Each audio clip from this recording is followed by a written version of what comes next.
इस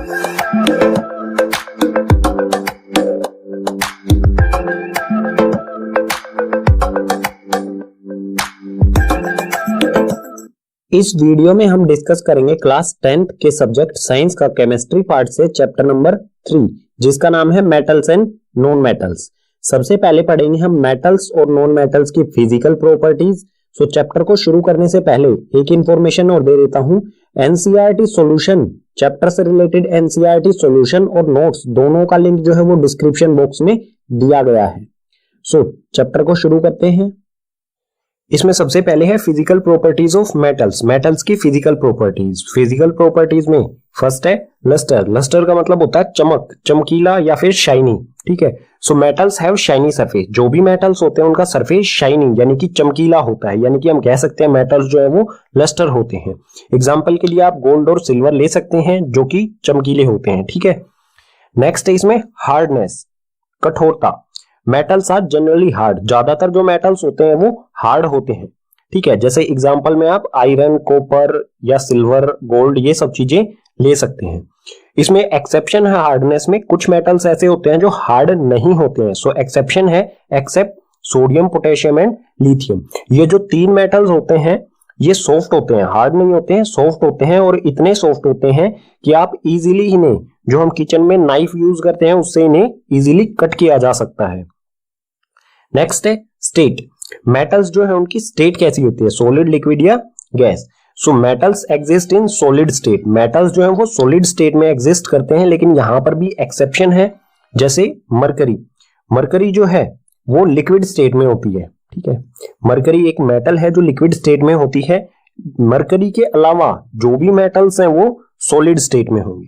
ठीक है। और मरकरी का यूज जो है वो थर्मोमीटर्स में किया जाता है। नेक्स्ट है इसमें मेलिएबिलिटी। मेलिएबिलिटी का मतलब होता है किसी मेटल को, किसी भी एलिमेंट को हम पीट कर, ठीक है, स्ट्रेच करके या पीट कर उसे थिन शीट्स में चेंज कर दें, उसे कहा जाएगा मेलिएबल। ठीक है। So metal can B beaten into thin sheets. Metal जो है उनको बीट करके यानी कि पीट के थिन शीट्स में कन्वर्ट किया जा सकता है, यानी कि हम कह सकते हैं जो मेटल्स हैं वो मेलिएबल होते हैं। ठीक है। इसमें एक पॉइंट दिया है हमें, gold and silver are most malleable metals. Gold और सिल्वर जो है वो सबसे ज्यादा मेलिएबल मेटल्स होते हैं, यानी कि गोल्ड और सिल्वर की जो है आसानी से इन्हें शीट्स में चेंज किया जा सकता है। सो आपने जो मिठाई वगैरह होती हैं, स्वीट्स जो होती हैं, उस पे सिल्वर और गोल्ड प्लेट होती है। ठीक है। सिल्वर और गोल्ड शीटें उस पे लगाई जाती हैं। ठीक है। यानी कि गोल्ड और सिल्वर जो है हमारे मोस्ट मेलिएबल, सबसे ज्यादा, बहुत पतली पतली इनकी शीट्स बनाई जा सकती है। फिजिकल प्रॉपर्टीज ऑफ मेटल में नेक्स्ट है डक्टिलिटी। डक्टिलिटी एक ऐसी प्रॉपर्टी होती है जिसके कारण हम किसी एलिमेंट को थिन वायर्स, पतले पतले वायर्स में चेंज कर सकते हैं, तो उसे कहा जाएगा डक्टाइल। ठीक है। So metal can B drone into thin wires. Metal जो है उन्हें थिन वायर्स यानी कि पतले पतले वायर्स उनके ड्रो यानी कि बनाए जा सकते हैं। ठीक है। तो हम कह सकते हैं कि मेटल जो है वो डक्टाइल होते हैं। जो डक्टिलिटी प्रॉपर्टी है वो मेटल्स में होती है। एग्जाम्पल के लिए कॉपर और एल्यूमिनियम। ठीक है। कॉपर और एल्यूमिनियम के पतले पतले वायर्स बनाए जाते हैं, और भी मेटल्स के वायर बनाए जा सकते हैं। ठीक है। नेक्स्ट है conductor of heat and electricity. Heat और इलेक्ट्रिसिटी के कंडक्टर, यानी कि जो भी एलिमेंट है उसमें से हीट पास होगी या हीट और इलेक्ट्रिसिटी पास होगी या नहीं होगी। So metals are good conductor of heat and electricity. जो भी मेटल्स होते हैं वो हीट और इलेक्ट्रिसिटी दोनों के गुड कंडक्टर होते हैं। गुड कंडक्टर होने का मतलब क्या होगा कि उसमें से हीट और इलेक्ट्रिसिटी दोनों चीजें इसमें से एक जगह से दूसरी जगह ट्रेवल कर सकती हैं। ठीक है। इसमें एक पॉइंट दिया गया है हमें, silver, copper are best conductor of electricity. Silver और कॉपर जो है, ठीक है, सिल्वर और कॉपर ये इलेक्ट्रिसिटी, विद्युत के बेस्ट कंडक्टर होते हैं। ठीक है। इनमें बहुत आसानी से इलेक्ट्रिसिटी एक जगह से दूसरी जगह ट्रेवल कर सकती है। नेक्स्ट है डेंसिटी। डेंसिटी यानी कि घनत्व। Generally metals have high density. ज्यादातर जो मेटल्स हैं उनकी डेंसिटी हाई होती है एंड हाई मेल्टिंग पॉइंट, और इसी कारण हाई डेंसिटी होने के कारण जो मेल्टिंग पॉइंट है वो भी हाई होता है। ठीक है। कुछ ऐसे मेटल्स होते हैं जिनकी डेंसिटी कम होती है, जैसे कि सोडियम Na, पोटेशियम यानी कि K, सिंबल्स लिख रहा हूं मैं यहां पर उनके। ठीक है। सोडियम, पोटेशियम और लिथियम, ये जो मेटल्स हैं इनकी डेंसिटी कम होती है, और डेंसिटी कम होने का मतलब होगा कि इनका जो मेल्टिंग पॉइंट होगा वो भी लो होता है। ठीक है। वैसे इनके अलावा जो भी मेटल्स हैं उनकी डेंसिटी हाई होती है और मेल्टिंग पॉइंट भी हाई होता है। फिजिकल प्रॉपर्टीज ऑफ मेटल में नेक्स्ट है सोनोरस। जब भी किसी एलिमेंट को स्ट्राइक करने पर साउंड प्रोड्यूस करे तो उसे कहा जाएगा sonorous. So metals are sonorous. Metals जो है वो सोनोरस होते हैं, यानी कि मेटल को जब हम किसी हार्ड सरफेस से स्ट्राइक करेंगे तो वो साउंड प्रोड्यूस करेंगे। यहाँ पर लिखा भी हुआ है, when metal strike to a hard surface they produce sound. Metal को जब किसी हार्ड सरफेस पर स्ट्राइक करेंगे तो वो साउंड प्रोड्यूस करेगा। आपने जनरली नोटिस किया होगा जो भी बेल्स होती हैं, ठीक है, घंटियां होती हैं, वो मेटल्स की ही बनी होती है, ठीक है। नेक्स्ट है ऑक्साइड्स। जो भी मेटल की प्रॉपर्टीज के बारे में बात कर रहे हैं, तो जो भी मेटल्स होते हैं उनकी oxides, metallic oxides are basic in nature. जो भी मेटल की ऑक्साइड्स होती हैं उनका नेचर क्या होता है, बेसिक होता है, ठीक है। यहीं पर हो जाती है मेटल की फिजिकल प्रॉपर्टीज कंप्लीट। अब नेक्स्ट पेजेस पर पढ़ेंगे हम physical properties of non metals.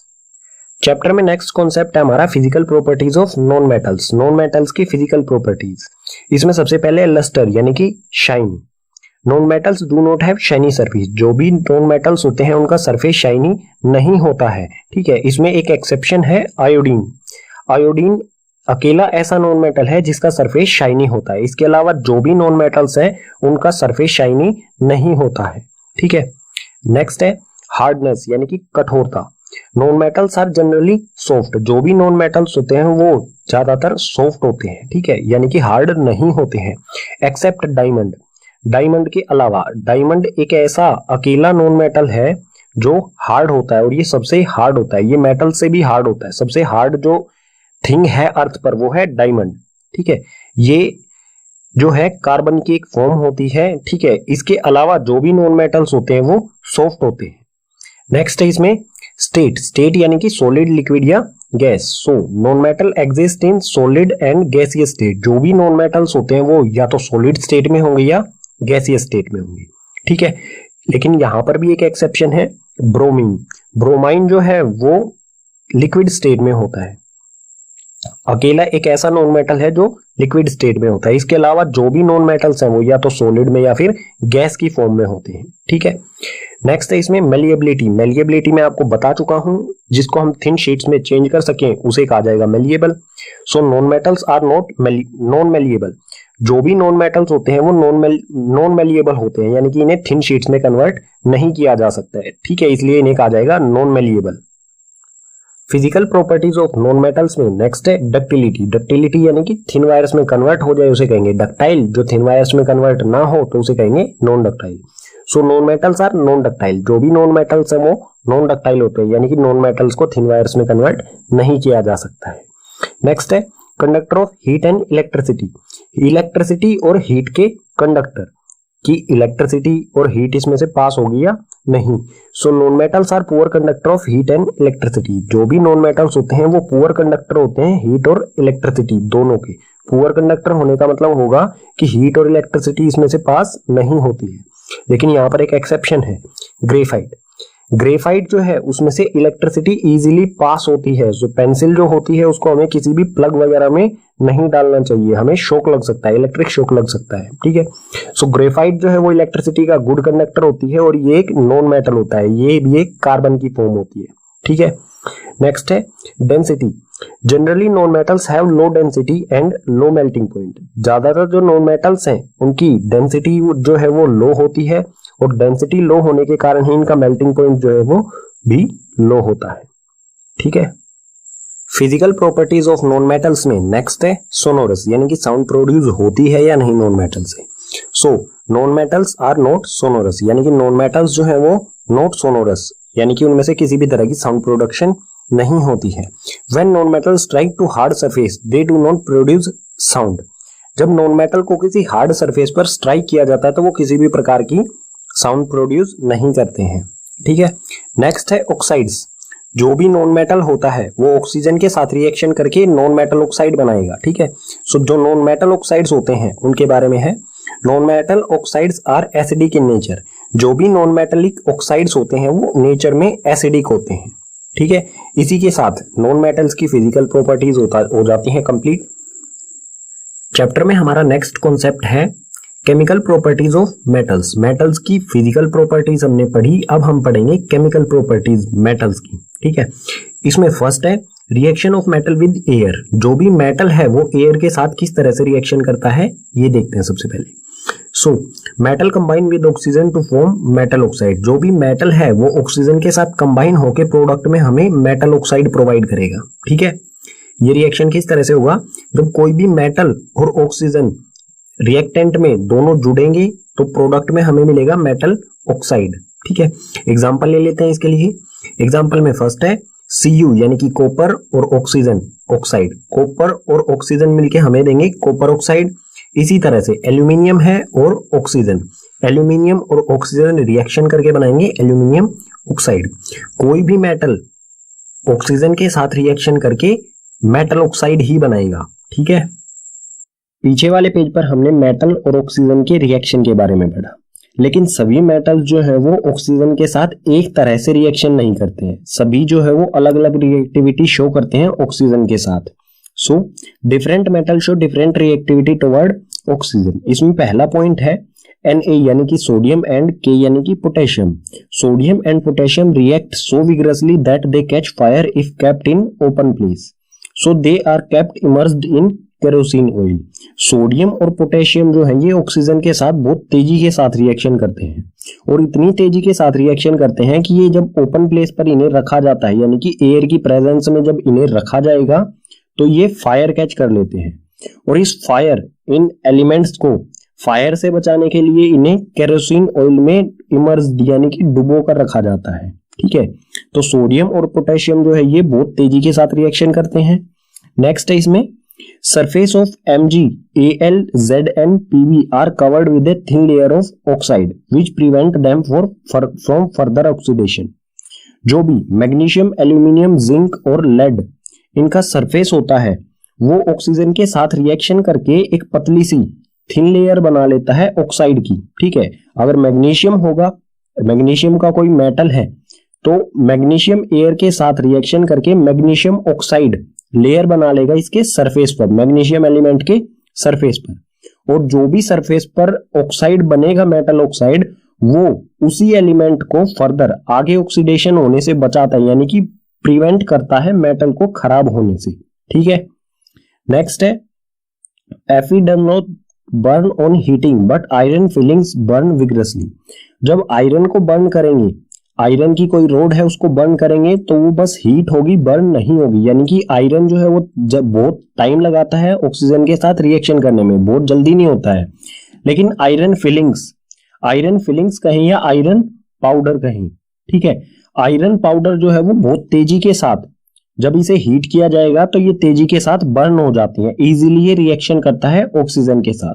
ठीक है, next Cu does not burn but coated with black copper oxide। जब हम Cu यानी कि कॉपर को जब हम हीट करेंगे तो ये बर्न नहीं होगा, लेकिन इस पर एक ब्लैक लेयर आ जाती है। ठीक है, और जो ब्लैक लेयर होती है वो किस चीज की होती है, कॉपर ऑक्साइड की। तो हम कह सकते हैं कि कॉपर की भी लेयर जो है वो ऑक्सीजन के साथ रिएक्शन करती है। अंदर वाला जो एलिमेंट होगा कॉपर की लेयर के अंदर जो कॉपर होगा वो रिएक्शन नहीं करता है, सिर्फ लेयर कॉपर ऑक्साइड बना लेती है।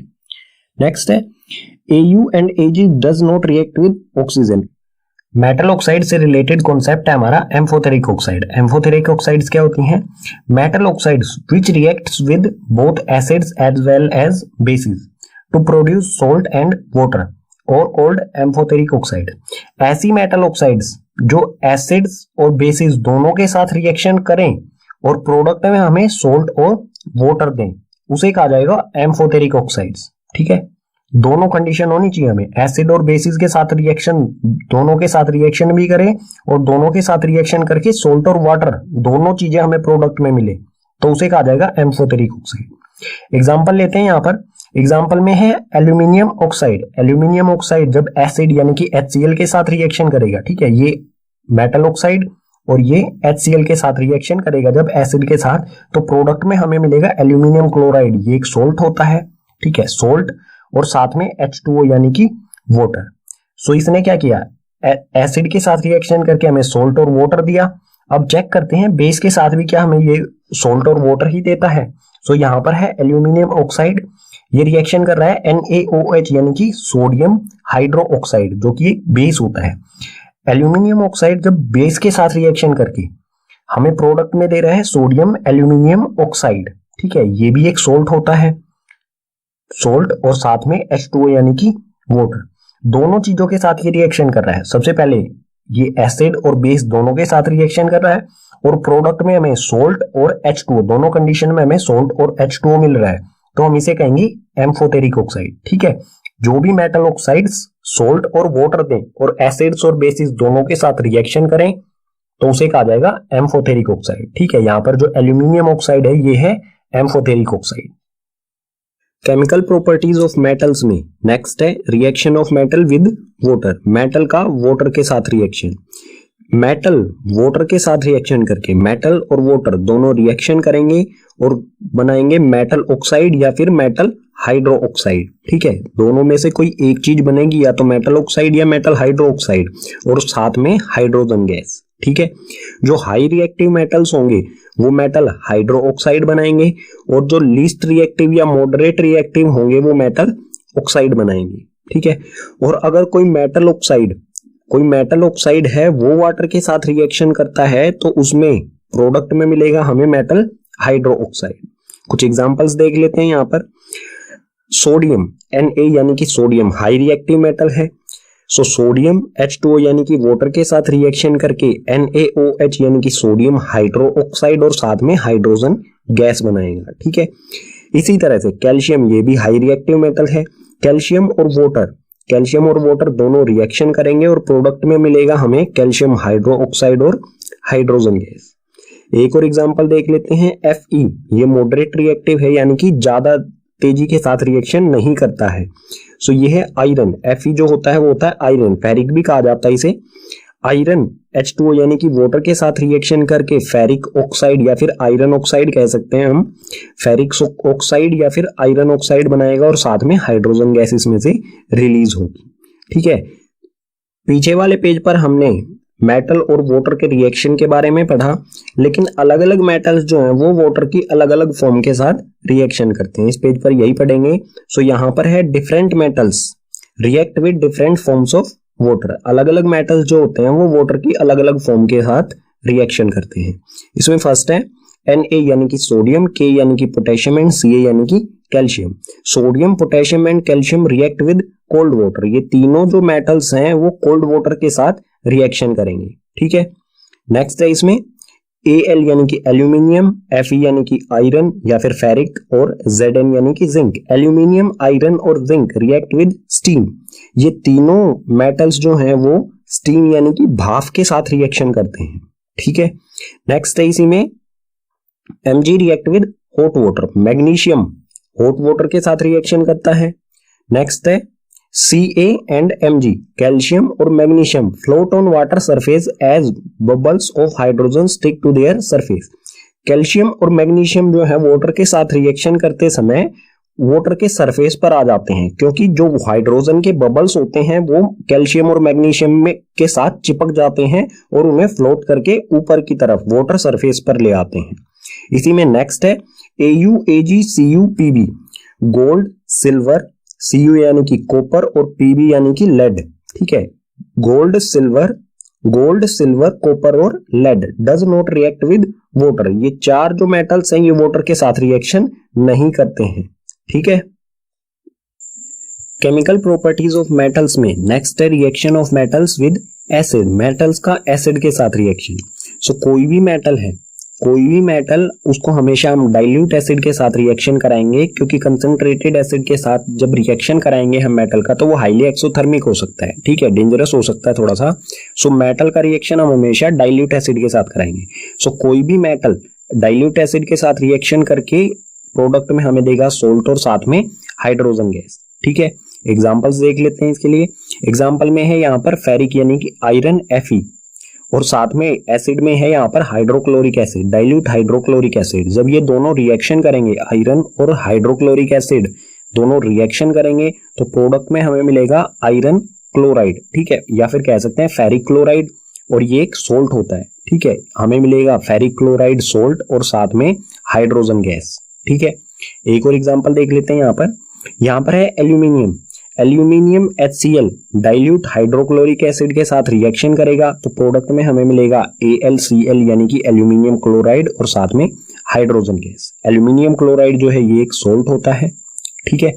सो दोनों मतलब जो भी हमारी कंडीशन होगी, कोई भी मेटल और एसिड रिएक्शन करके हमेशा सोल्ट और हाइड्रोजन गैस ही हमें प्रोडक्ट में देंगे। केमिकल प्रॉपर्टीज ऑफ मेटल्स में नेक्स्ट है reaction of metals with solution of other metal salt. कोई भी मेटल दूसरे मेटल सोल्ट के साथ किस तरह से रिएक्शन करेगा, ठीक है, मेटल दूसरे मेटल सोल्ट के साथ किस तरह से रिएक्शन करेगा। सो यहां पर है हमारे पास मेटल A और salt solution of metal B। Metal A और metal salt solution of metal B, ये दोनों रिएक्शन करके प्रोडक्ट में हमें मिलेगा सोल्ट सॉल्यूशन ऑफ A और मेटल B। यानी कि यहां पर आप सिंपल नोटिस कर सकते हैं, मेटल A ने क्या किया, जो साल्ट सॉल्यूशन था मेटल B का, उसको उसमें से B को ही, B जो मेटल था उसको सोल्ट सॉल्यूशन में से डिस्प्लेस कर दिया। सो ये क्या हो जाएगा, डिस्प्लेसमेंट रिएक्शन। एग्जांपल देखते हैं इसके लिए। यहां पर है आयरन Fe यानी कि आयरन और CuSO4, कॉपर सल्फेट, ठीक है, ये कॉपर सल्फेट का सॉल्यूशन है और ये है आयरन। यहां पर जो सोल्ट, ये सोल्ट सॉल्यूशन है कॉपर का सोल्ट सॉल्यूशन है CuSO4। ये दोनों रिएक्शन करेंगे और रिएक्शन के बाद क्या होगा, आयरन जो है, फेरिक जो है वो Cu को डिस्प्लेस कर देगा, इसमें से डिस्प्लेस कर देगा सल्फेट सॉल्यूशन में से, ठीक है। सो यहां पर आप देखेंगे ये डिस्प्लेस करेगा Cu को और बनाएगा FeSO4 यानी कि फेरिक सल्फेट या फिर कह सकते हैं आयरन सल्फेट, और साथ में Cu जो है वो अलग हो जाएगा, कॉपर अलग निकल जाएगा, ठीक है। सो ये जो भी डिस्प्लेसमेंट हुआ है, कौन सा मेटल कौन से मेटल दूसरे कौन से मेटल को डिस्प्लेस कर सकता है, इसको समझने के लिए हमें पढ़ना होगा रिएक्टिविटी सीरीज, ठीक है, मेटल की रिएक्टिविटी सीरीज। कौन सा मेटल दूसरे कौन से मेटल को डिस्प्लेस कर सकता है, ये पढ़ते हैं नेक्स्ट पेज पर। पीछे वाले पेज पर आयरन ने कॉपर सल्फेट सॉल्यूशन में से कॉपर को डिस्प्लेस कर दिया था। क्यों कर दिया था, क्योंकि आयरन हाई रिएक्टिव मेटल होता है और कॉपर लो रिएक्टिव मेटल होता है। तो हमेशा high reactive metal low reactive metal को डिस्प्लेस कर देता है उसी के सोल्ट सॉल्यूशन में से, ठीक है। अब कौन सा मेटल हाई रिएक्टिव है और कौन सा लो रिएक्टिव है, ये पता चलता है हमें रिएक्टिविटी सीरीज से। रिएक्टिविटी सीरीज क्या होती है, it is A list of metals arrange in the decreasing order of reactivity. ये मेटल्स की लिस्ट होती है जो कि डिक्रीजिंग ऑर्डर में उनकी रिएक्टिविटी को शो करती है। यानी कि जो लिस्ट होगी, ये सीरीज होगी, इसमें सबसे ऊपर हाई रिएक्टिव मेटल होगा और जैसे जैसे हम लिस्ट में नीचे की तरफ जाते जाएंगे वहां पर हमें लो रिएक्टिव मेटल्स मिलते जाएंगे, ठीक है। यहां पर एक पॉइंट यहां पर भी लिख दिया मैंने, reactivity decreases from top to bottom. Reactivity जो है वो डिक्रीज होती है टॉप से बॉटम, यानी कि जो ऊपर है वो हाई रिएक्टिव है, जैसे जैसे नीचे जाएंगे वहां पर लो रिएक्टिव मेटल्स आते जाएंगे, ठीक है।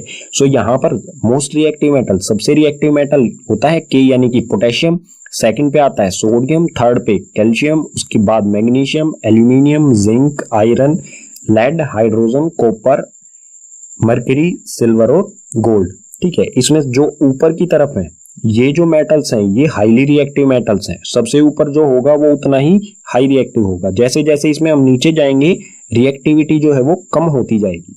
सो जो पीछे वाला रिएक्शन था आयरन और कॉपर सल्फेट का, सो पोजीशन देखते हैं हम यहाँ पर, आयरन की पोजीशन है ये और कॉपर की पोजीशन है ये।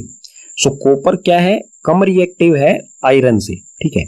कॉपर को कौन कौन से मेटल्स डिस्प्लेस कर सकते हैं, जो भी इसमें ऊपर दिए गए हैं। यहाँ पर जो हाइड्रोजन है ये नॉन मेटल है, ठीक है, बाकी सभी मेटल्स हैं। सो कॉपर जो है, कॉपर को कौन कौन डिस्प्लेस कर सकता है, कॉपर से ऊपर वाले सभी मेटल्स, ठीक है। इसी तरह आयरन को कौन डिस्प्लेस कर सकता है, इससे ऊपर वाले सभी मेटल्स, यानी कि ये आयरन से ऊपर जो है वो सभी इसको डिस्प्लेस कर सकते हैं। ऐसा कौन सा मेटल है जिसको कोई भी डिस्प्लेस नहीं कर सकता, वो है रिएक्टिविटी सीरीज में सबसे ऊपर वाला मेटल यानी कि पोटेशियम, ठीक है। पोटेशियम किन किन मेटल्स को डिस्प्लेस कर सकता है, अपने सभी नीचे वाले को, ठीक है। जैसे यहाँ पर आयरन किस किस को डिस्प्लेस कर सकता है, इन सभी, आयरन अपने नीचे वालों को डिस्प्लेस कर सकता है और आयरन के ऊपर वाले आयरन को डिस्प्लेस कर सकते हैं, ठीक है। जो हाई रिएक्टिव मेटल होगा वो लो रिएक्टिव को डिस्प्लेस कर देगा, ठीक है। ये है रिएक्टिविटी सीरीज। चैप्टर में नेक्स्ट कॉन्सेप्ट आता है हमारा reaction of metals with non metals. Metals और नॉन मेटल्स का रिएक्शन किस तरह से करेंगे ये एक दूसरे के साथ। सो मेटल्स और नॉन मेटल्स के रिएक्शन को समझने से पहले हम कुछ पॉइंट्स को समझते हैं, उसके बाद देखेंगे ये रिएक्शन किस तरह से होगा। ठीक है, इसमें फर्स्ट पॉइंट है reactivity of elements is the tendency to attain a completely filled valence shell. जो भी एलिमेंट्स हो हमारे, चाहे वो मेटल्स हो या नॉन मेटल हो, वो सभी क्या करते हैं, उनमें एक टेंडेंसी होती है कि वो अपने वैलेंस शेल यानी कि लास्ट शेल जो होता है उसको कंप्लीट फिल करने की कोशिश करते हैं। ठीक है, एग्जांपल लेते हैं यहाँ पर एग्जांपल है इस पॉइंट का Na यानी कि सोडियम का एटॉमिक नंबर होता है 11, यानी कि इसमें इलेक्ट्रॉन्स की संख्या कितनी होती है, नंबर ऑफ इलेक्ट्रॉन्स होते हैं इसमें 11। सो जो भी इलेक्ट्रॉन्स होते हैं, सोडियम का इलेक्ट्रॉनिक कन्फिग्रेशन क्या होगा, इसके फर्स्ट शेल में हमेशा 2 इलेक्ट्रॉन्स होते हैं, सेकंड शेल में 8 इलेक्ट्रॉन्स होते हैं। यहां पर हम चेक करेंगे टोटल कितने हो गए, 2 और 8 हो गए 10, तो इसमें से 10 को माइनस करेंगे तो बचेगा 1 इलेक्ट्रॉन, थर्ड शेल में आ जाएगा 1 इलेक्ट्रॉन। ठीक है, सो इसका इलेक्ट्रॉनिक कन्फिग्रेशन क्या हुआ, 2, 8 और 1।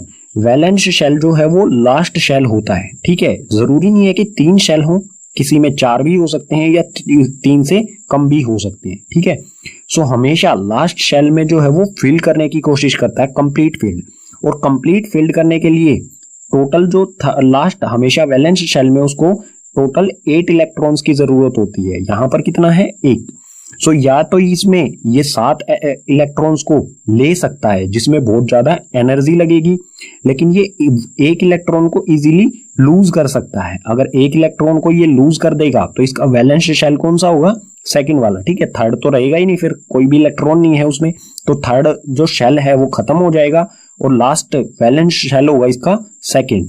ठीक है, सो इसकी इलेक्ट्रॉनिक कन्फिग्रेशन होगी वो होगी Na की इलेक्ट्रॉनिक कन्फिग्रेशन 2 और 8। ठीक है, जब ये 1 इलेक्ट्रॉन को लूज कर देगा, तो कोई भी एलिमेंट है वो इस तरह से काम करता है, जो भी उसका लास्ट शेल हो उसमें 8 बनाने की कोशिश करता है वो। ठीक है, अगर 1 है, 4 से कम होंगे तो वो लूज करने की कोशिश करेगा, और 4 से ज्यादा होंगे तो वो गेन करने की कोशिश करेगा, किसी दूसरे एलिमेंट से लेने की कोशिश करेगा।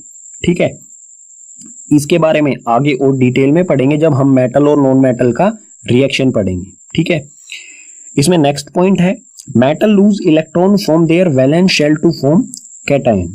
जो मेटल्स होते हैं, ठीक है, कोई भी मेटल है वो हमेशा इलेक्ट्रॉन्स को लूज करते हैं वैलेंस शेल से। यहां पर आपने देखा सोडियम क्या है, एक मेटल है, ये वैलेंस शेल लास्ट शेल में कितने इलेक्ट्रॉन्स है, 1। ये 1 को हमेशा लूज करेगा और बनाएगा कैटायन। ठीक है, यानी कि Na नेगेटिव बनाएगा हमेशा। ठीक है, सॉरी Na पॉजिटिव बनाएगा। ठीक है, Na पॉजिटिव यानी कि पॉजिटिव साइन क्या दर्शाता है कि इसने 1 इलेक्ट्रॉन जो है वो गिव अप कर दिया है, किसी दूसरे एलिमेंट को दे दिया है। ठीक है, नेक्स्ट पॉइंट है non metals gain electron in their valence shell to form an. जो भी नॉन मेटल्स होते हैं वो हमेशा इलेक्ट्रॉन्स का गेन करते हैं और लास्ट शेल में हमेशा ये गेन करेंगे इलेक्ट्रॉन्स का और बनाएंगे एनियंस। ठीक है, यानी कि जैसे क्लोरीन होता है, ठीक है, क्लोरीन एक इलेक्ट्रॉन किसी से लेता है और बनाता है Cl नेगेटिव। ठीक है, ये नेगेटिव जो साइन है ये क्या शो करता है कि इसने कोई 1 इलेक्ट्रॉन किसी दूसरे एलिमेंट से लिया है। ठीक है, अब इस तरह का जो रिएक्शन होता है जिसमें मेटल लूज करता है और नॉन मेटल गेन करता है इलेक्ट्रॉन को। ठीक है, इसी तरह से इन दोनों में रिएक्शन होता है। ठीक है, मेटल जो है वो नॉन मेटल को गिव कर देता है, कुछ इलेक्ट्रॉन्स दे देता है उनके साथ रिएक्शन करते हुए। ठीक है, इस तरह का जो रिएक्शन होता है उसमें जो कंपाउंड बनता है सो उसे क्या कहा जाता है, the compound formed by the transfers of electrons from metal to non metal are called ionic compound और इलेक्ट्रोवैलेंट कंपाउंड। जो भी कंपाउंड बनेगा जब कोई मेटल इलेक्ट्रॉन ट्रांसफर कर दे, ठीक है, मेटल नॉन मेटल को इलेक्ट्रॉन ट्रांसफर कर दे, उसे कहा जाएगा आयनिक कंपाउंड या फिर कह सकते हैं इलेक्ट्रोवैलेंट कंपाउंड। ठीक है, ये कंपाउंड हमेशा बनेगा मेटल्स और नॉन मेटल्स के रिएक्शन में। ठीक है, अब एग्जांपल देख लेते हैं मेटल और नॉन मेटल्स का रिएक्शन जो है वो किस तरह से होता है, किस तरह से मेटल एक इलेक्ट्रॉन लूज करता है या एक से ज्यादा लूज करता है, और नॉन मेटल जो है वो किस तरह से गेन करता है, और ये दोनों कैटायन और एनियन किस तरह से बनते हैं।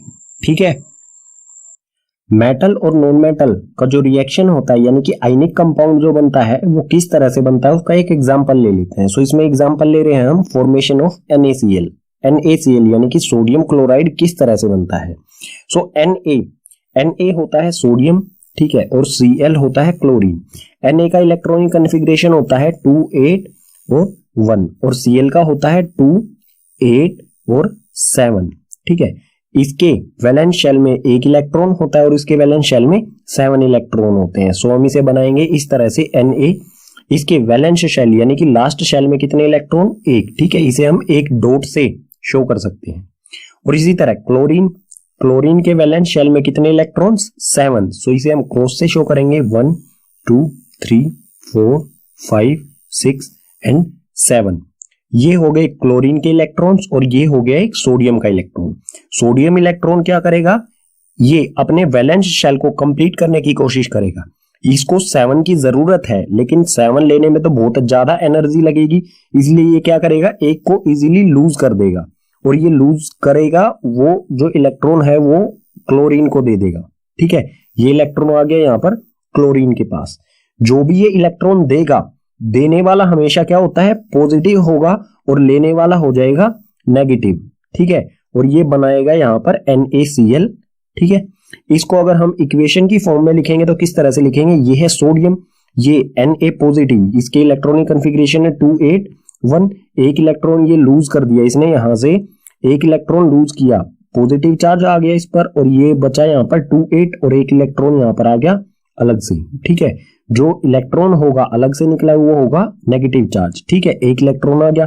अब ये जो एक इलेक्ट्रॉन है ये कहां पर जाएगा, ये जाएगा क्लोरीन के पास। यहां पर है क्लोरीन, इसका इलेक्ट्रॉनिक कॉन्फ़िगरेशन 2 8 7, और इसमें एक इलेक्ट्रॉन प्लस कर देंगे, ये वाला नेगेटिव इलेक्ट्रॉन इसमें प्लस कर देंगे, तो ये बन जाएगा क्लोरीन नेगेटिव। ठीक है, इसका इलेक्ट्रॉनिक कॉन्फ़िगरेशन हो जाएगा 2 8 8। ठीक है, और इस पर चार्ज क्या होगा, नेगेटिव, क्योंकि इसने एक इलेक्ट्रॉन कहां से लिया है, किसी से। जो भी किसी से लेगा तो उसका नेगेटिव चार्ज, जो किसी को इलेक्ट्रॉन देगा उस पर पॉजिटिव चार्ज। ठीक है, एक और एग्जांपल देख लेते हैं मेटल और नॉन मेटल के रिएक्शन में। AlCl2 यानी कि एल्यूमिनियम क्लोराइड किस तरह से बनता है। सो एल्यूमिनियम जो होता है उसका इलेक्ट्रॉनिक कॉन्फ़िगरेशन होता है 2 8 2। ठीक है, यानी कि इसका एटॉमिक नंबर क्या होता है, 12। ठीक है, और क्लोरीन का हम पहले ही पता है हमें 2 8 और 7। सो क्या होगा इसमें, एल्यूमिनियम के वैलेंस शेल में कितने इलेक्ट्रॉन है, 2। सो ये बनाएंगे हम एल्यूमिनियम, इसके वैलेंस शेल में ये 2 इलेक्ट्रॉन्स, ये डॉट जो बनाए ये हो गए 2 इलेक्ट्रॉन्स। इसी तरह क्लोरीन के वैलेंस शेल में 7 इलेक्ट्रॉन्स जो हम क्रॉस से शो कर रहे हैं। ठीक है, सो ये हो गए 7 इलेक्ट्रॉन्स क्लोरीन के। अब जो एल्यूमिनियम है ये एक इलेक्ट्रॉन तो क्लोरीन को दे देगा। अब क्लोरीन का इलेक्ट्रॉनिक कॉन्फ़िगरेशन तो हो गया पूरा, 8 इसमें पूरे हो गए, लेकिन अभी भी इसके पास एक इलेक्ट्रॉन बचा, तो ये क्या करेगा, एक और क्लोरीन होगा उसको दे देगा। ठीक है, यानी कि एल्यूमिनियम जो है वो 2 क्लोरीन के साथ रिएक्शन करेगा। ये दूसरा क्लोरीन जो एक इलेक्ट्रॉन है ये इसको दे देगा। ठीक है, सो ये हो जाएगा, इस पर चार्ज हो जाएगा, जब ये 2 इलेक्ट्रॉन्स को दे देगा तो हो जाएगा 2 पॉजिटिव, और क्लोरीन एक नेगेटिव चार्ज इस पर और एक इस पर।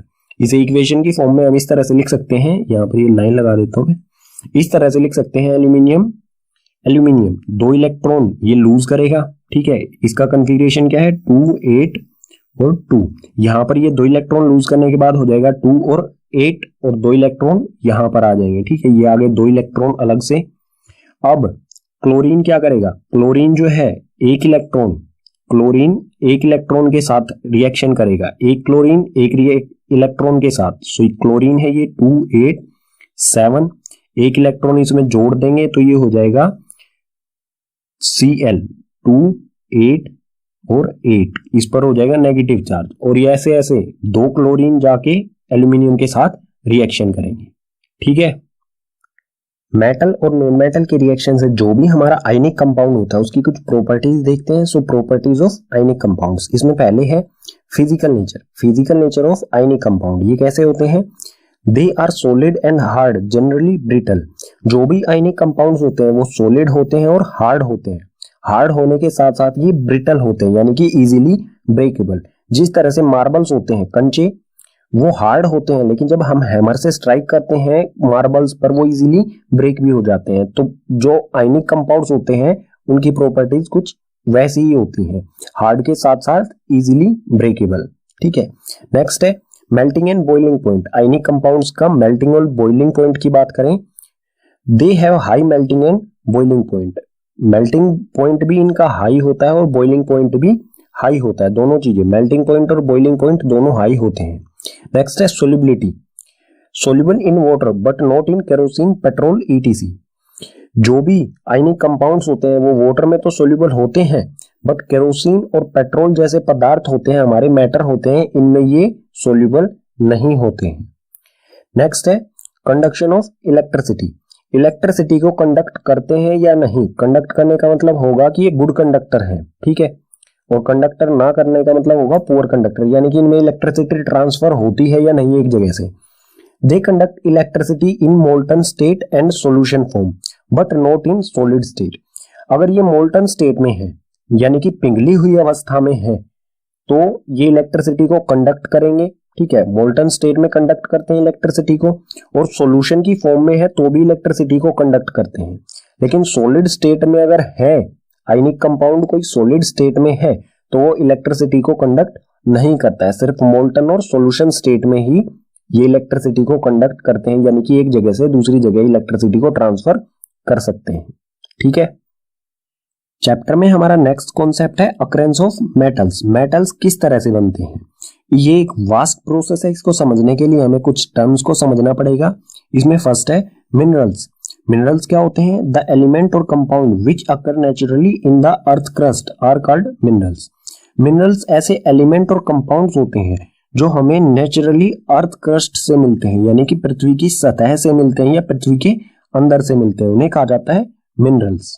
ठीक है, नेक्स्ट है इसमें ओर्स। ओर्स क्या होते हैं? Minerals that contain very high percentage of particular metal and the metal can be profitably extracted from it, such mineral are called ores. Ores जो है वो ऐसे मिनरल्स होते हैं जिसमें मेटल प्रेजेंट होता है। ठीक है, ऐसे मिनरल्स जिसमें मेटल प्रेजेंट है उसे कहा जाएगा ओर।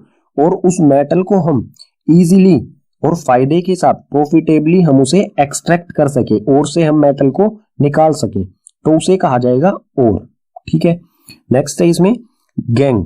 गैंग क्या होते हैं? Ore are usually contaminated with large amount of impurities such as soil, sand etcetera are called gangue. जो ओर्स होते हैं उसमें बहुत बड़ी मात्रा में कुछ इम्प्यूरिटीज होती हैं, ठीक है, जिसकी हमें जरूरत नहीं होती है, जैसे कि सोइल और सैंड, रेत या मिट्टी कह सकते हैं। जब हमें अर्थ क्रस्ट से कुछ भी मिलता है उसमें रेत और मिट्टी बहुत बड़ी मात्रा में होती है। सो ये इम्प्यूरिटी होती है जिसकी हमें जरूरत नहीं होती, उसे कहा जाएगा गैंग। यानी कि जो अर्थ क्रस्ट से हमें मेटल की फॉर्म मिलती है वो किस फॉर्म में मिलता है? और प्लस गैंग। ठीक है, और प्लस गैंग ये हमें अर्थ क्रस्ट से मिलते हैं। अब देखते हैं extraction of metals from ores. जो भी ओर्स होते हैं उससे हम मेटल किस तरह से एक्सट्रैक्ट करते हैं, इसमें हमें कुछ स्टेप्स लेने होते हैं। ठीक है, सो यहाँ पर कुछ स्टेप्स लिखे हैं, उन्हें देखते हैं। स्टेप 1 में है एनरिचमेंट ऑफ ओर्स। सबसे पहले क्या करेंगे, हम जो भी ओर है हमारा उसको इस लायक बनाएंगे कि उसमें से हम मेटल निकाल सके। और इसको इस लायक बनाने के लिए हमें क्या करना होगा? और जो होता है वो अकेला नहीं होता है, उसमें सबसे प्राइमरी तौर पर जो हमें और मिलता है अर्थ क्रस्ट से वो क्या होता है? और प्लस गैंग, यानी कि उसमें और के साथ साथ कुछ इम्प्यूरिटीज भी होती हैं। सबसे पहले क्या करेंगे, इन इम्प्यूरिटीज को अलग करेंगे। ठीक है, इनको जब हम अलग कर देंगे यानी कि गैंग जो है उसको हम निकाल देंगे तो बचेगा और। उसके बाद इस और से हम मेटल्स को निकालते हैं। ठीक है, जब हमें मेटल्स मिल जाएंगे उसके बाद हम करेंगे रिफाइनिंग ऑफ मेटल्स। ठीक है, ये 3 स्टेप्स हमें लेने होते हैं। मेटल्स को लास्ट में करेंगे हम रिफाइनिंग, यानी कि बिल्कुल प्योरेस्ट फॉर्म में लेके आएंगे मेटल की। ठीक है, इन तीनों स्टेप्स को एक एक करके पढ़ते हैं डिटेल में। ठीक है, नेक्स्ट पेजेस पर। एक्सट्रैक्शन ऑफ मेटल में स्टेप 1 है हमारा enrichment of ores. Enrichment of ores होता क्या है? It is the process of removing gang from ores. ये एक ऐसा प्रोसेस होता है जिसमें हम गैंग को रिमूव कर देते हैं ओर्स में से। ठीक है, गैंग को हटा देते हैं। गैंग यानी कि इंप्योरिटी को हटा देना ओर में से। ठीक है, नेचर से हमें क्या मिलता है? ओर प्लस गैंग मिलता है। तो ओर में से गैंग को हटाना जो होता है उसी प्रोसेस को कहा जाएगा एनरिचमेंट ऑफ ओर्स। और ये किस तरह से किया जाएगा? कुछ मेथड्स और कुछ टेक्निक्स होंगी जो यहाँ पर दी गई हैं। These techniques methods are used in this process। यहाँ पर हमें कुछ टेक्निक और मेथड्स के द्वारा हम जो भी गैंग है इसको रिमूव करेंगे। इसमें फर्स्ट है हाइड्रोलिक वॉशिंग, सेकंड है मैग्नेटिक सेपरेशन, थर्ड है फ्रोथ फ्लोटेशन और लास्ट फोर्थ है केमिकल सेपरेशन जिसे लीचिंग भी कहा जाता है। सो इन मेथड्स को एक एक करके नेक्स्ट पेजेस पर डिटेल में पढ़ते हैं। सबसे पहले देखेंगे hydraulic washing. Enrichment of ores यानी कि जो भी हमें मिनरल्स से ओर्स मिलते हैं उनके साथ जो भी इंप्योरिटीज मिलती हैं गैंग, उसको रिमूव किस तरह से किया जाएगा उसका फर्स्ट प्रोसेस है हाइड्रोलिक वॉशिंग। हाइड्रोलिक वॉशिंग को ग्रेविटी सेपरेशन भी कहा जाता है।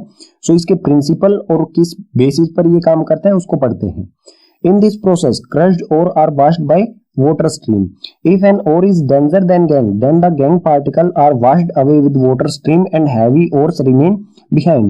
इस प्रोसेस में सबसे पहले हम क्या करेंगे? ओर्स और गैंग, जो भी हमें ओर और गैंग अर्थ क्रस्ट से मिला है उसे हम क्रश करेंगे और उसे पानी से वाटर स्ट्रीम से उसे वॉश करेंगे। ठीक है, अगर ओर की डेंसिटी ज्यादा होगी गैंग से, ठीक है, यानी कि गैंग की डेंसिटी कम है, ओर की डेंसिटी ज्यादा है, तो गैंग पार्टिकल्स जो है वो वाटर के साथ बह जाएंगे और पीछे रहेंगे ओर पार्टिकल्स। ठीक है, ओर पार्टिकल्स जो है वो पीछे रह जाएंगे और गैंग पार्टिकल्स है वो पानी के साथ बह जाएंगे। ठीक है, इसको डायग्राम से समझते हैं किस तरह से काम करता है। इसके लिए हमें जरूरत होती है एक स्लोप टेबल की। ठीक है, ये स्लोप टेबल होती है जिसमें गड्ढे होते हैं, डग्स होते हैं।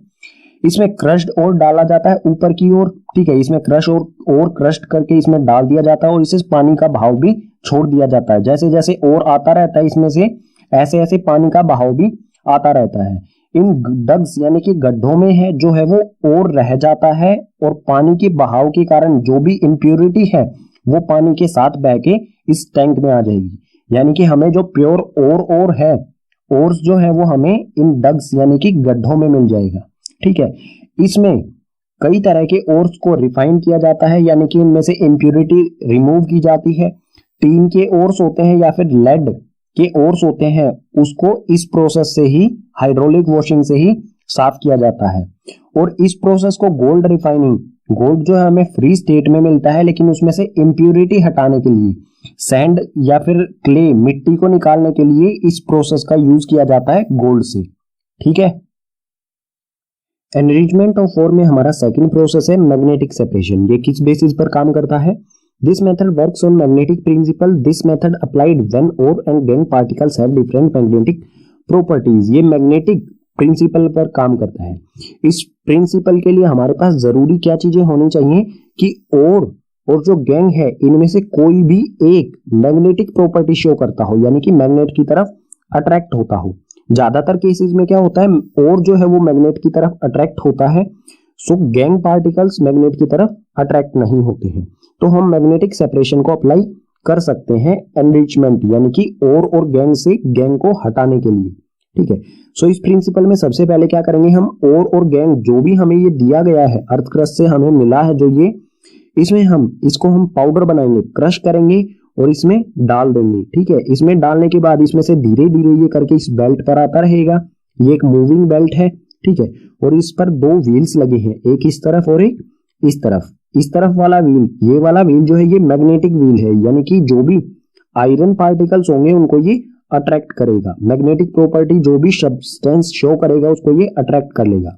सो यहाँ पर क्रश्ड और डाला गया है, यहाँ पर गैंग और के पाउडर, ठीक है, पार्टिकल्स यहाँ पर मूव करते रहेंगे और आगे की तरफ धीरे धीरे बढ़ते रहेंगे। जो गैंग पार्टिकल्स होंगे वो मैग्नेटिक प्रॉपर्टी शो नहीं करेंगे, तो वो क्या होंगे, जैसे ही व्हील यहाँ पर आएंगे वो नीचे की तरफ यहीं पर गिर जाएंगे।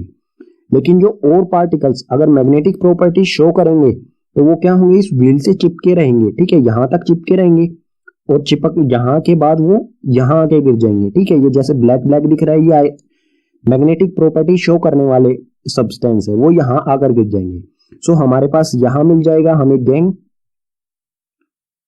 और यहाँ पर मिल जाएगा हमें और, ठीक है। दोनों चीजें हम अलग अलग कर चुके हैं।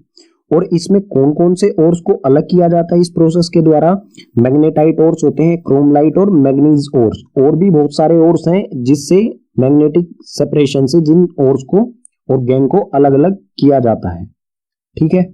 एनरिचमेंट ऑफ ओर्स यानी कि ओर से गैंग को हटाने के लिए नेक्स्ट प्रोसेस है फ्रोथ फ्लोटेशन। ये किस प्रिंसिपल पे काम करता है, it is a process for separating hydrophobic and hydrophilic materials. ये हाइड्रोफोबिक और हाइड्रोफिलिक मटेरियल्स को अलग करने का प्रोसेस है, ठीक है। सो हाइड्रोफोबिक का मतलब क्या होगा, जो पानी में मिक्स ना हो, वाटर में मिक्स ना हो, और हाइड्रोफिलिक का मतलब होगा वो पानी में इजीली डिसॉल्व हो जाए, मिक्स हो जाए, ठीक है। सो जो भी हम इस प्रोसेस में ओर और गैंग को अलग अलग करते हैं, उसमें ओर जो है वो हाइड्रोफोबिक होता है, यानी कि पानी में वाटर में इजीली मिक्स नहीं होता है, और हाइड्रोफिलिक यानी कि वाटर में इजीली मिक्स होने वाला होता है गैंग। इसको डायग्राम से समझते हैं किस तरह से ये प्रोसेस काम करता है। इसमें एक टम्बलर लेंगे, ठीक है, उसमें पाइन ऑयल और वाटर का मिक्सचर होगा, ठीक है, प्रॉपर कंपोजिशन में पाइन ऑयल और वाटर का मिक्सचर होगा। इसमें ओर प्लस गैंग जो भी हमें अर्थ क्रस्ट से ये मिला है, इसको क्रश करके इसमें डाल दिया जाएगा, और इसमें डालने के बाद जो गैंग है वो तो वाटर में इजीली डिसॉल्व हो जाएगा, लेकिन ओर जो है वो इसमें सस्पेंडेड रहेगा, ठीक है। और जो है वो पाइन ऑयल के पार्टिकल्स के साथ चिपक जाएगा, वाटर में नहीं जाएगा, वो पाइन ऑयल के पार्टिकल्स के साथ चिपक जाएगा। उसके बाद जो ये पाइप है, इससे प्रेशर्ड एयर इसमें डाली जाएगी, और उसके साथ साथ ये जो नीचे वाला सिस्टम है ये तेजी के साथ घूमने लगेगा। जैसे ही एयर इसमें जाएगी तो इसमें से बबल्स बनने शुरू हो जाएंगे पाइन ऑयल के, ठीक है, ऑयल के बबल्स बन के ऊपर आ जाएंगे, फ्रोथ बन जाएगा, फ्रोथ यानी कि झाग बन जाएंगे, ठीक है, इसलिए इसका प्रोसेस का नाम भी फ्रोथ फ्लोटेशन रखा गया है। झाग बन के इसमें ऊपर आ जाएंगे, और जो पाइन ऑयल के झाग होंगे इसी में होगा हमारा और, झाग के साथ हमें मिल जाएगा और नीचे वाटर के साथ मिल जाएगा हमें गैंग, ठीक है। दोनों चीजें अलग अलग हो जाएंगी झाग से, उसके बाद हम और को निकाल लेंगे और गैंग की जरूरत हमें होती नहीं, ठीक है, दोनों चीजें अलग अलग हो गई हैं। एनरिचमेंट ऑफ ओर्स में हमारा लास्ट प्रोसेस है केमिकल रिफाइनिंग, जिसे लीचिंग भी कहा जाता है। इस प्रोसेस में केमिकल का यूज किया जाता है और गैंग में से गैंग को रिमूव करने के लिए, यानी कि इंप्यूरिटीज को रिमूव करने के लिए केमिकल का यूज किया जाता है। ये किस बेसिस पर काम करता है, in this process ores are soluble and gangue are insoluble. जो भी केमिकल यूज किया जाता है उसमें ओर सोल्यूबल होता है केमिकल के साथ, और गैंग जो है वो इनसोल्यूबल होता है, यानी कि मिक्स नहीं होता है। गैंग जो है उस केमिकल में नीचे की तरफ चला जाएगा और उस केमिकल में पूरी तरह से मिक्स हो जाएगा, ठीक है। Leaching is done in pressure cylindrical vessels. Leaching को सिलेंड्रिकल वेसल्स में किया जाता है, जिसमें बहुत ज्यादा प्रेशर अप्लाई किया जाता है इस पे, ठीक है। और कन्वर्टिंग मेटल सोल्ट, जो भी और होता है गैंग के साथ, उसको और में से मेटल सोल्ट बनाया जाता है, ठीक है, मेटल सोल्ट बनाया जाता है, और उसके बाद मेटल सोल्ट्स में से मेटल को एक्सट्रैक्ट कर लिया जाता है। एक एग्जांपल देख लेते हैं। यहाँ पर दिया है हमें जिंक सल्फाइड ZnS, ठीक है, जिंक सल्फाइड दिया है, ये और है। इसको ऑक्सीजन की प्रेजेंस में इसमें केमिकल डाला जाएगा H2SO4 यानी कि सल्फ्यूरिक एसिड। सल्फ्यूरिक एसिड जब इसमें डाला जाएगा, ये रिएक्शन करने के बाद बनेगा ZnSO4, ये मेटल सोल्ट बनेगा। जिंक ZnSO4 ये सोल्ट बना, ठीक है।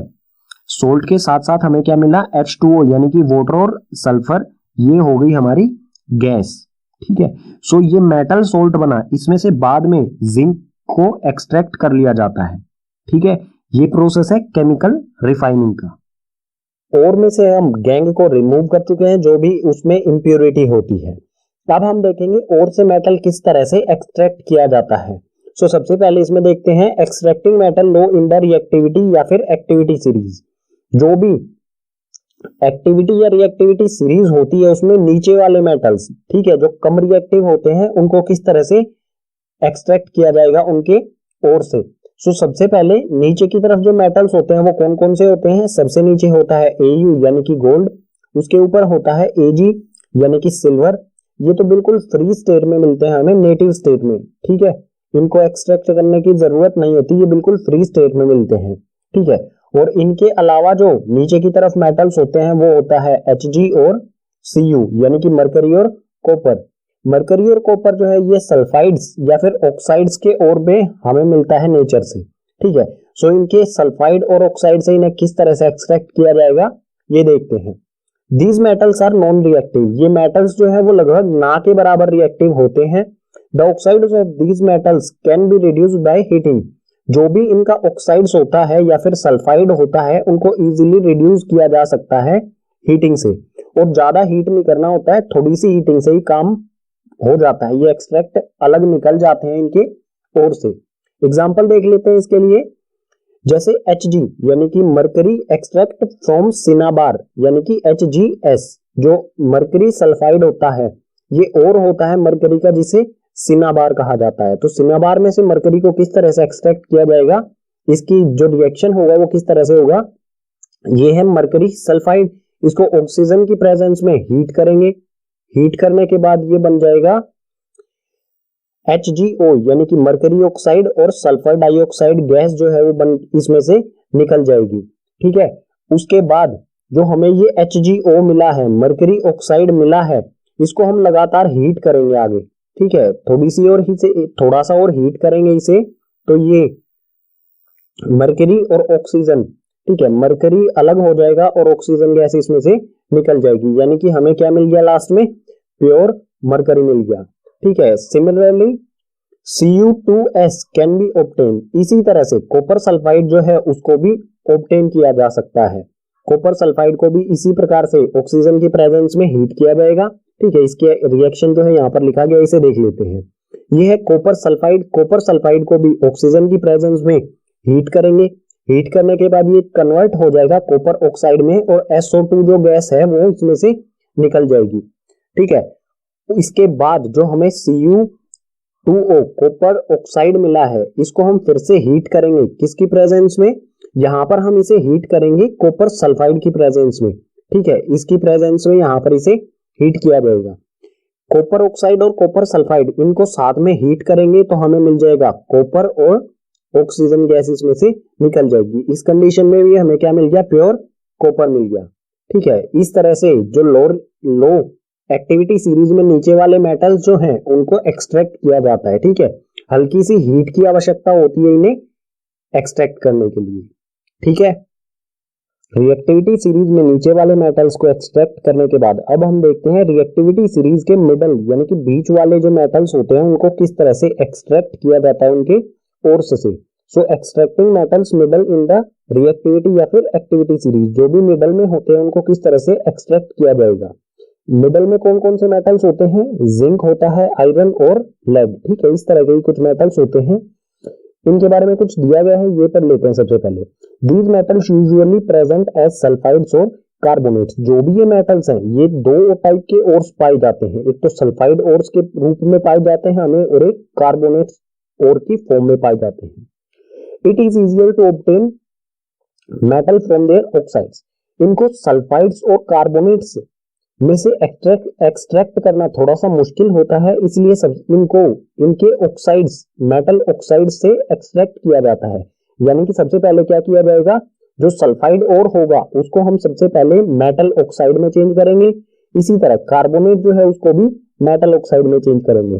सो सबसे पहले देखते हैं सल्फाइड्स और कार्बोनेट्स और उसमें से मेटल ऑक्साइड किस तरह से बनाया जाता है, और उसके बाद देखेंगे कि मेटल ऑक्साइड से मेटल किस तरह से एक्सट्रैक्ट किया जाता है।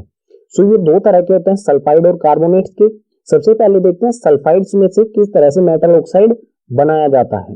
सो यहाँ पर दिया गया है extraction from metal sulphides ores, extract किया जाएगा मेटल सल्फाइड्स में से, ठीक है। सो मेटल सल्फाइड्स में से मेटल ऑक्साइड बनाने का प्रोसेस जो है उसे कहा जाता है रोस्टिंग। इसमें क्या होता है, the sulphides ores are converted into metal oxides by heating strongly in presence of oxygen. इसमें क्या किया जाता है, जो भी सल्फाइड ओर्स होते हैं इनको मेटल ऑक्साइड में कन्वर्ट किया जाता है, बहुत हीट, ठीक है, ज्यादा हीट दी जाती है, बहुत ज्यादा हीट किया जाता है ऑक्सीजन यानी कि एयर की प्रेजेंस में, ठीक है। एग्जाम्पल देख लेते हैं इसके लिए। हमें दिया गया है ZnS यानी कि जिंक सल्फाइड। ठीक है, जिंक सल्फाइड को हम हीट करेंगे ऑक्सीजन की प्रेजेंस में। ठीक है, इसे हाई टेम्परेचर पर हीट किया जाता है। ठीक है, बहुत ज्यादा हीट किया जाता है। तो ये हीट करने के बाद ZnO ऑक्साइड में चेंज हो जाता है और सल्फर डाइऑक्साइड जो गैस है वो इसमें से निकल जाती है। ठीक है, हमें क्या मिल गया? ZnO यानी कि जिंक ऑक्साइड। ये किसके लिए मिला है? हमें सल्फाइड ओर्स के लिए। अब बचा जो कार्बोनेट ओर्स है, कार्बोनेट ओर्स से मेटल ऑक्साइड किस तरह से बनाया जाता है ये देखते हैं नेक्स्ट पेज पर। अब है extraction from metal carbonate ores. जो मेटल कार्बोनेट्स ओर होते हैं उससे किस तरह से एक्सट्रैक्ट किया जाता है। इस प्रोसेस को कहा जाता है कैल्सिनेशन। ठीक है, यानी कि मेटल कार्बोनेट्स को मेटल ऑक्साइड में चेंज करने का प्रोसेस जो है उसे कहा जाता है कैल्सिनेशन। ठीक है, इसमें क्या होता है? The carbonate ores are change into oxides by heating strongly in absence या फिर लिमिटेड ऑक्सीजन। इसमें जो भी कार्बोनेट ओर्स होते हैं उनको मेटल ऑक्साइड में चेंज किया जाता है। ठीक है, उनके ऑक्साइड में चेंज किया जाता है बहुत ज्यादा हीट करके। ठीक है, या तो वहां पर ऑक्सीजन होनी ही नहीं चाहिए या फिर लिमिटेड ऑक्सीजन होनी चाहिए। ठीक है, ऑक्सीजन की एब्सेंस में। कार्बोनेट क्या होता है? कार्बोनेट होता है CO3। तो इसमें पहले से ही ऑक्सीजन होती है। ठीक है, इसलिए इसमें ऑक्सीजन की जरूरत नहीं होनी चाहिए हमें हीट करते समय। ठीक है, ये रिएक्शन किस तरह से होगा? सपोज कर लीजिए हमें दिया गया है जिंक कार्बोनेट, ये और है, इसमें से हमें जिंक ऑक्साइड बनाना है इसको। तो क्या करेंगे? इसे हीट करेंगे, बहुत ज्यादा टेम्परेचर पर इसे हीट करेंगे तो ये चेंज हो जाएगा ZnO यानी कि जिंक ऑक्साइड, और इसमें से CO2 जो है वो इसमें से निकल जाएगी। सो पीछे वाला प्रोसेस जो था रोस्टिंग, उसमें भी हमें क्या मिल गया था? Zinc oxide. और इस वाले प्रोसेस में कैल्सिनेशन में भी हमें क्या मिल गया है? Zinc oxide.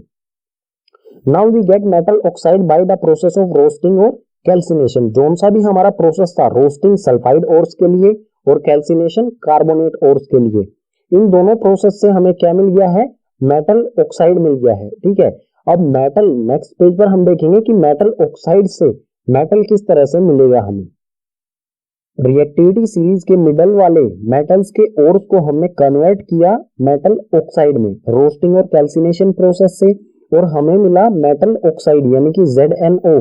ठीक है, दोनों प्रोसेस से रोस्टिंग और कैल्सिनेशन से हमें क्या मिला था? Metal oxide. एग्जांपल में ZnO मिला था हमें। अब इस ZnO का हम करेंगे रिडक्शन, यानी कि इसमें से मेटल को अलग करेंगे। ठीक है, so reduction of metal oxide to metal. जो भी ये मेटल ऑक्साइड है इसमें से हम मेटल निकालेंगे रिडक्शन प्रोसेस से। रिडक्शन क्या होता है? चैप्टर 1 में आप पढ़ चुके होंगे, फिर से बता देता हूं। It means removing of oxygen from a compound. जो भी हमें कंपाउंड दिया गया है इसमें से ऑक्सीजन को अलग करना। ठीक है, ऑक्सीजन को अलग करेंगे तो यहां पर बच जाएगा सिर्फ Zn, यानी कि हमें प्योर मेटल मिल जाएगा। For reduction we use some reducing agents. Reduction हम किस चीज से करेंगे? कुछ रिड्यूसिंग एजेंट से। और रिड्यूसिंग एजेंट्स कौन कौन से होते हैं? जैसे कि कार्बन, कार्बन मोनोऑक्साइड और H2। कार्बन को यहाँ पर कोक भी कहा जाता है। ठीक है, सो इन रिड्यूसिंग एजेंट्स का यूज करेंगे इसमें से ऑक्सीजन को हटाने के लिए। और जो भी रिड्यूसिंग एजेंट्स होते हैं वो ऑक्सीजन के साथ बहुत अच्छे से बॉन्डिंग बनाते हैं। किसी भी दूसरे कंपाउंड से वो ऑक्सीजन को हटा लेते हैं, खुद उनके साथ ऑक्सीजन के साथ रिएक्शन करते हैं।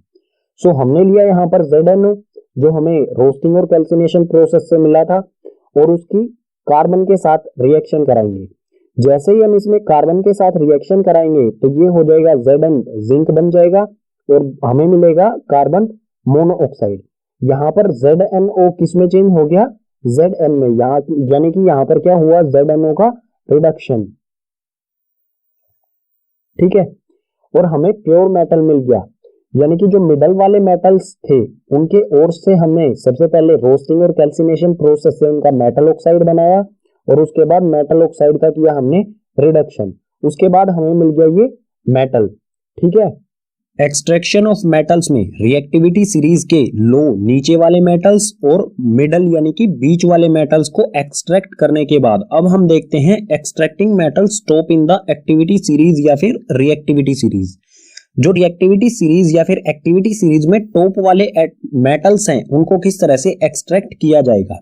टॉप में कौन कौन से मेटल्स होते हैं? Sodium, potassium, calcium, magnesium, aluminium, ये सारे मेटल्स होते हैं। इनको किस तरह से एक्सट्रैक्ट किया जाएगा?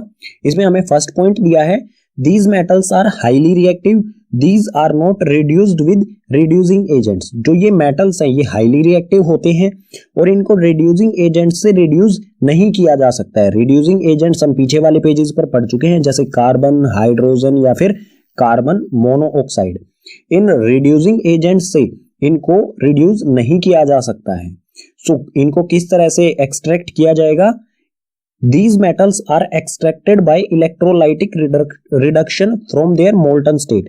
इनको इलेक्ट्रोलाइटिक रिडक्शन किया जाएगा, यानी कि इलेक्ट्रिसिटी के द्वारा इनका रिडक्शन किया जाएगा इनकी मोल्टन स्टेट। मोल्टन स्टेट यानी कि पिघली हुई अवस्था से सबसे पहले इन्हें पिघलाया जाएगा। जो भी और होगा उसे सोल्ट में कन्वर्ट करके उसे पिघलाया जाएगा, मेल्ट किया जाएगा।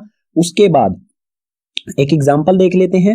एग्जांपल में है extraction of Na from NaCl। सबसे पहले क्या किया गया है? सोडियम ऑक्साइड को सोडियम क्लोराइड बनाया गया है। ठीक है, सोडियम क्लोराइड से हम सोडियम किस तरह से निकाला जाता है, एक्सट्रैक्ट किया जाता है, ये देखते हैं। इसमें हमें 2 पॉइंट दिए गए हैं, इनको बाद में पढ़ेंगे। डायग्राम से समझते हैं कि Na यानी कि सोडियम हमें किस तरह से मिलेगा। यहां पर रिएक्टिविटी सीरीज में सेकंड नंबर पर जो है वो सोडियम आता है, यानी कि ये हाई रिएक्टिव मेटल है। ठीक है, सो डायग्राम से समझते हैं। ये रोड्स हैं, इलेक्ट्रिक रोड्स हैं। ठीक है, सबसे पहले क्या करेंगे? NaCl सोडियम क्लोराइड को मेल्ट करेंगे। मेल्ट करने के बाद इस टम्बलर में डाल दिया जाएगा। ठीक है, और सोडियम हमने ये कंपाउंड बनता कैसे है? सोडियम इसमें Na पॉजिटिव चार्ज होता है और क्लोरीन नेगेटिव चार्ज होता है। ठीक है, Na एक इलेक्ट्रॉन क्लोरीन को दे देता है। अगर ये Na देता है तो ये पॉजिटिव चार्ज और ये लेने वाला जो है वो नेगेटिव चार्ज होगा। ठीक है, सो जब इसमें से इन दोनों रोड्स में से माइनस साइन जो नेगेटिव साइन जो होता है बैटरी का उसे कहा जाता है कैथोड और एनोड जो है वो पॉजिटिव साइन। सो इसमें जब इलेक्ट्रिसिटी पास की जाएगी, जैसे ही इसमें स्विच ऑन किया जाएगा, इलेक्ट्रिसिटी पास की जाएगी तो इनकी जो बॉन्डिंग है NaCl ये टूट जाएगी। किस कारण? इलेक्ट्रिसिटी के कारण। ठीक है, इलेक्ट्रिसिटी इसका रीजन होगा और Na पॉजिटिव साइन है तो Na जो है वो कैथोड यानी कि नेगेटिव साइन की तरफ। हमेशा पॉजिटिव नेगेटिव साइन अट्रैक्ट होते हैं एक दूसरे से। सो पॉजिटिव सोडियम जो है वो कैथोड की तरफ आ जाएगा और क्लोरीन जो है वो एनोड पर आ जाएगी और क्लोरीन एनोड पर आकर गैस बनकर यहां से निकल जाएगी। सो हमें कैथोड पे क्या मिलेगा? सोडियम। इसे हम कैथोड से कलेक्ट कर लेंगे प्योर सोडियम को। ठीक है, सो एक्सट्रैक्शन ऑफ मेटल्स में ये 2 पॉइंट्स में यही कहा गया है। Metal deposit at cathode. जो भी मेटल होगा हमारे सोल्ट सॉल्यूशन में वो कैथोड पर जमा हो जाएगा। ठीक है, डिपॉजिट यानी कि जमा हो जाएगा। Chlorine liberated at anode. और जो भी नॉन मेटल होगा, हमेशा जो मेटल होता है वो हमारा पॉजिटिव चार्ज होता है क्योंकि वो इलेक्ट्रॉन्स किसी दूसरे एलिमेंट को दे देता है। ठीक है, और जो भी मेटल के अलावा होगा, चाहे वो क्लोरीन हो या और कुछ भी हो, वो नेगेटिव चार्ज होगा और वो कहां से लिबरेट होगा? एनोड से। एनोड से ये गैस बन के निकल जाएगा। ठीक है, फाइनली हमें मेटल मिलेगा कैथोड पर। यानी कि हम तीनों रिएक्टिविटी सीरीज के लो वाले मेटल्स, मिडल वाले मेटल्स और टॉप वाले मेटल्स तीनों का एक्सट्रैक्शन हो चुका है कंप्लीट। यानी कि स्टेप 2 था एक्सट्रैक्शन ऑफ मेटल्स में, वो हो गया है कंप्लीट। अब चलते हैं स्टेप 3 जो है refining of metals. Extraction of metal में हमारा स्टेप 3 है refining of metals. Refining of metals जो है वो इलेक्ट्रोलाइसिस प्रोसेस से किया जाता है। ठीक है, so electrolysis widely use for metal refining. जो इलेक्ट्रोलाइसिस प्रोसेस है ये मेटल रिफाइनिंग के लिए ज्यादातर यूज किया जाता है क्योंकि ये बहुत इजी मेथड होता है। ठीक है, इसे डायग्राम की मदद से समझते हैं। एग्जांपल ले लेते हैं। ठीक है, एग्जांपल में हम इसमें कॉपर को रिफाइन करेंगे। ठीक है, कॉपर यानी कि Cu। कॉपर को किस तरह से रिफाइन किया जाता है समझ लेते हैं। इसमें क्या किया जाएगा? कॉपर को रिफाइन करना है तो हमें कॉपर की एक प्योर कॉपर की एक रोड लेंगे या फिर प्लेट लेंगे जो कैथोड पर लगाएंगे। ठीक है, कैथोड यानी कि नेगेटिव साइन की तरफ। और एक लगाएंगे हम जिसको हमने एक्सट्रैक्ट किया है यानी कि जिसे रिफाइन किया जाना है उसे लगाएंगे हम एनोड यानी कि पॉजिटिव साइन पर। ठीक है, ये कैथोड पर जो हमारी रोड होगी या प्लेट होगी ये बिल्कुल थिन यानी कि पतली होनी चाहिए और एनोड पर जो ये है ये मोटी होनी चाहिए, थिक होनी चाहिए। ठीक है, उसके बाद दोनों ये कॉपर की रोड होंगी, ये प्योर और ये इम्प्योर जिसे रिफाइन किया जाना है। ठीक है, और जो ये टम्बलर है इसमें एक सॉल्यूशन लेंगे। सॉल्यूशन कौन सा होगा? जोन से भी मेटल को, कॉपर को रिफाइन करना है तो कॉपर का ही सल्फेट सॉल्यूशन यानी कि CuSO4 इसमें सॉल्यूशन लिया जाएगा। ठीक है। जोन सा भी मेटल है, अगर हम एल्यूमिनियम को इसमें रिफाइन करेंगे तो एल्यूमिनियम सल्फेट होना चाहिए यहाँ पर, ठीक है। कॉपर को रिफाइन कर रहे हैं तो कॉपर सल्फेट का यहाँ पर सॉल्यूशन लिया जाएगा इसमें। उसके बाद किया जाएगा यहाँ से स्विच ऑन। जैसे ही स्विच को ऑन किया जाएगा इसमें से इलेक्ट्रिसिटी पास होना शुरू हो जाएगी, ठीक है। इलेक्ट्रिसिटी इसमें से पास होना शुरू हो जाएगी और जो कॉपर है, ठीक है, एनोड पर जो कॉपर है वो किसमें कन्वर्ट हो जाएगा, Cu। जो एनोड पर हमारा कॉपर है, ये कॉपर है, ये ब्रेक हो जाएगा इलेक्ट्रिसिटी की वजह से। कॉपर Cu2 पॉजिटिव, इसकी वैलेंसी होती है 2 पॉजिटिव, ठीक है। चार्ज होता है कॉपर पर 2 पॉजिटिव और ये 2 इलेक्ट्रॉन यहां पर लूज कर देगा, ठीक है। 2 इलेक्ट्रॉन ये एनोड पर लूज करेगा। जो कॉपर 2 पॉजिटिव है ये डिसॉल्व हो जाएगा कॉपर सल्फेट सॉल्यूशन में। जो भी ये सॉल्यूशन है इसमें डिसॉल्व हो जाएगा ये कॉपर 2 पॉजिटिव। और जो पहले से ही जो सल्फेट सॉल्यूशन है हमारा, इसमें पहले से ही जो कॉपर है, ठीक है, इसमें पहले से ही जो कॉपर है वो डिपॉजिट हो जाएगा, इकट्ठा हो जाएगा कैथोड वाली रोड पर, चिपक जाएगा जाके, ठीक है। इसी तरह से एनोड पर जो है ये 2 पॉजिटिव चार्ज ये एनोड से निकलता रहेगा प्योर कॉपर। इस जो भी हमारा सल्फेट सॉल्यूशन है, कॉपर सल्फेट का सॉल्यूशन है, इसमें डिसॉल्व होता रहेगा और जो पहले से ही इस कॉपर सल्फेट सॉल्यूशन में कॉपर है वो कैथोड पर चिपकता रहेगा, ठीक है। इस प्रोसेस के द्वारा जो ये एनोड वाली रोड है धीरे धीरे ये बिल्कुल थिन यानी कि पतली हो जाएगी और कैथोड वाली प्योर कॉपर वाली जो रोड है हमारी कैथोड पर ये बिल्कुल थिक मोटी हो जाएगी, ठीक है। और जो भी इसमें इंप्यूरिटी स्लैग्स होंगे वो यहां पर आ जाएंगे नीचे की तरफ, एनोड के नीचे की तरफ, ठीक है। इसे एनोड मड भी कहा जाता है जो भी इंप्यूरिटीज होती हैं। सो इन पॉइंट्स को पढ़ लेते हैं। When current pass through it impure metal dissolve in electrolyte. जो भी इम्प्योर मेटल होगा, जैसे ही हम इसमें से इलेक्ट्रिसिटी पास करेंगे, जो भी इम्प्योर मेटल होगा वो इस सॉल्यूशन में इम्प्योर मेटल होगा वो इस सॉल्यूशन में डिसॉल्व होना शुरू हो जाएगा। सेकंड है N equivalent amount of pure metal from solution deposit at cathode. जो इस एनोड से जो भी मेटल इसमें डिसॉल्व हुआ है उतना ही मेटल इस सॉल्यूशन से कैथोड पर डिपॉजिट हो जाएगा, ठीक है। थर्ड है इसमें the insoluble impurity settle down at the bottom of anode and it is called anode mud. और जो भी इंप्योरिटी होगी मेटल्स में वो सेटल डाउन नीचे की तरफ बैठ जाएगी, एनोड के नीचे की तरफ बैठ जाएगी और उसे एनोड मड भी कहा जाता है, ठीक है। बाकी कुछ और कॉन्सेप्ट्स हैं। इसकी इक्वेशन किस तरह से बनेगी, जो भी ये रिएक्शन हुआ है इसकी इक्वेशन किस तरह से बनेगी, इसे देखते हैं नेक्स्ट पेज पर। सो रिफाइनिंग ऑफ मेटल्स में जो हमारी इक्वेशन बनेगी वो क्या होंगी, जो भी ये रिएक्शन हुआ है यहाँ पर इक्वेशंस क्या बनेंगी इसके लिए। सो एनोड यानी कि पॉजिटिव साइन पर इसमें से कॉपर जो है वो डिसॉल्व होगा सॉल्यूशन में, यानी कि वो अपने 2 इलेक्ट्रॉन्स जो है वो लूज कर देगा, ठीक है। इस पर एनोड पर क्या है, कॉपर जो है वो 2 इलेक्ट्रॉन लूज कर देगा और जो यहाँ पर 2 इलेक्ट्रॉन्स होंगे वो कहां पर आ जाएंगे, धीरे धीरे करके कैथोड पर, ठीक है। सो 2 इलेक्ट्रॉन्स ये Cu2+ है ये डिसॉल्व हो जाएगा कॉपर सल्फेट सॉल्यूशन में और जो 2 इलेक्ट्रॉन है 2 इलेक्ट्रॉन जो है वो इलेक्ट्रिक सर्किट इस सर्किट में ट्रेवल करते हुए आ जाएंगे कैथोड पर, ठीक है। और उसके बाद कैथोड पर क्या होगा, जो कॉपर यहां से सॉल्यूशन से जो कॉपर है, कॉपर सल्फेट का जो सॉल्यूशन है उस सॉल्यूशन में से जो कैथोड पर डिपॉजिट होगा वो किस कारण होगा, पॉजिटिव और नेगेटिव साइन के अट्रैक्शन की वजह से। जो भी कॉपर 2 पॉजिटिव है, ठीक है, कॉपर जो है हमारा वो इस कैथोड पर आएगा और इसमें से एनोड से जो हमारा 2 इलेक्ट्रॉन्स ट्रेवल होके कैथोड पर आ जाएंगे, ठीक है। सो कॉपर 2 पॉजिटिव और 2 इलेक्ट्रॉन्स ये दोनों मिलकर यहां पर बनाएंगे प्योर कॉपर, ठीक है।